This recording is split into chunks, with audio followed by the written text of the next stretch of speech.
Thank you for joining me on Wilderness with Amani. I'm at an unscheduled stop at Gilmore Lake to see if I can salvage some kind of fish on this trip. I struck out at Heather Lake, so I'm going to give this lake a shot.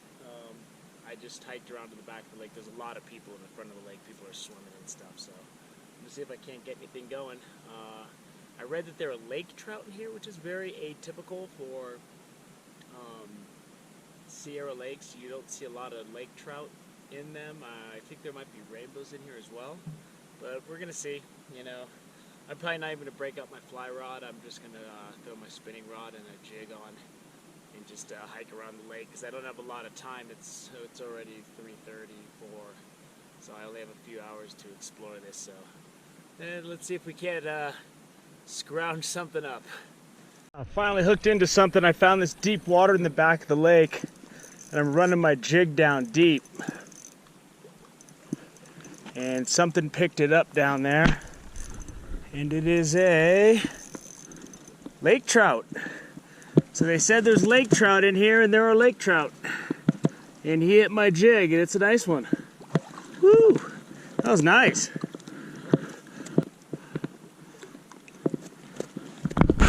So what I did is I let my jig sink all the way down into that deep water. And this guy was down there, this lake trout. Oh, there he goes. That was a nice lake trout. I'll take it. Gotta salvage something. I'm gonna keep working this deep water here, see if there's more down there. So what I'm doing is I'm throwing my jig out, and it's really deep, and I'm just letting it sink all the way to the bottom. Because this time of year, that's where the lake trout will be.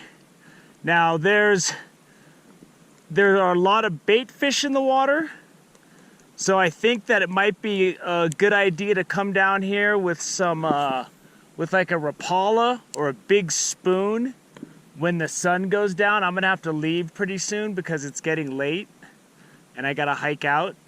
You just wanna get it all the way down there, let that sink, and I'm just letting it go all the way down, and then I'm just popping it up, jigging it up. And it's really deep back here.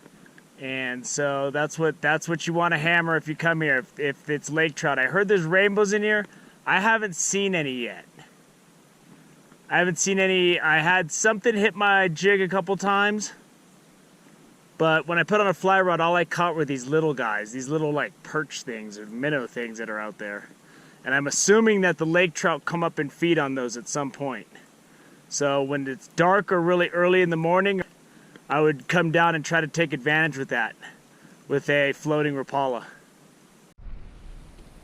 So here's one more view of beautiful Gilmore Lake as the sun starts to set. I can't show you that corner because the sun's blinding. And the big surprise is that there's lake trout in here, Mackinaws. So I got one nice Mackinaw. Today was an adventure. I got up at 3 in the morning, got to the trailhead just before 6, got up to Heather Lake. I wasn't seeing anything up there. I don't know. I gotta see if anybody has been catching fish there because I didn't see anything, so I just quit and got out of there, cut my losses. Hiked all the way over here, found this deep water in the back, and managed to get a jig down. Like when I throw my jig out, I can count 70, so it's deep back here. What I would recommend is that you either get some night crawlers up here alive and inflate them, or find yourself some grasshoppers and use there's grasshoppers flying around all over the place. Use a really small hook so that the grasshopper floats, and then put that thing on a slip sinker and wing it out in this deep water. Either inflated crawler, and if you don't have anything else, throw on a little ball of power bait on a little tiny treble hook, the size 18. That's what I always recommend. And I think, you know, when you're fishing for fish that are this deep from shore, it can be tough. So it might be a better deal to just come out here, find a tree with some shade, come towards the back of the lake. It's really deep, cast out, and go to sleep. Put a bell on your rod, and when you get a bite, you can get up and reel in the fish, because there's probably some pretty big fish in here. there's a lot of forage fish swimming around, and there's some kind of minnow or perch or something. So, and once the sun starts to go down, once it gets dark, if you're camping, right before it gets dark, I would come down here with a good-sized Rapala, or floating Rapala, or a spoon, something you could wing out there and reel in, because I'm pretty sure those Mackinaw push up and start feeding on this stuff that's closer to the shore. So once it gets dark, they probably come up out of the depths, I'm assuming, because there's so much food swimming around. So I'm sorry I didn't have an explosive day of fishing, but one fish is good enough for me on a day like today, man. I was struggling. So thank you for joining me on Wilderness with Devani, and until next time.